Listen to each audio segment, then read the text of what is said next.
Office మీద కొంచెం బాధ్యత ఎక్స్‌పీరియన్స్ రాహుల్‌కి ఉంది కాబట్టి రాహుల్‌కే ఆ ఎండీ ప్లేస్ ఇవ్వాలి అని స్వప్న అంటూ ఉంటుంది.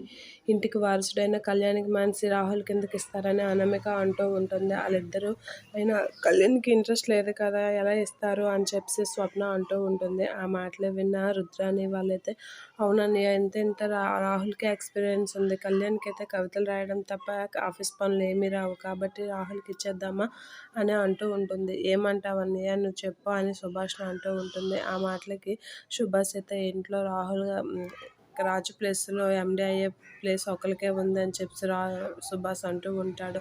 అది ఎవరా అని కావ్య, రాజు వాళ్ళందరూ ఆతృతగా చూస్తూ ఉంటారు. ఆ ఒక్కరు ఎవరు కాదు కావ్య. కావ్యకి తప్ప ఇంట్లో ఇంకెవరికీ అర్హత లేదు అని సుభాష్ అంటూ ఉంటాడు. ఆ మాటలకి ఒక్కసారిగా ధాన్యలక్ష్మి వాళ్ళందరూ అయితే షాక్ అవుతూ ఉంటారు. ఇక అనామిక, కళ్యాణ్ వాళ్ళందరూ అయితే అలా షాక్ అవుతూ ఉంటారు. ఆ పనైతే ఏం మాట్లాడాలో తెలియక అలా చూస్తూ ఉండిపోతుంది. ధాన్యలక్ష్మి అయితే అడుగుదాం అనుకుంటుంది కానీ అదే టైంలో బామ్మ సీతారామయ్య ఇద్దరూ కలిపి సరైన నిర్ణయం తీసుకున్నావని అంటూ ఉంటారు.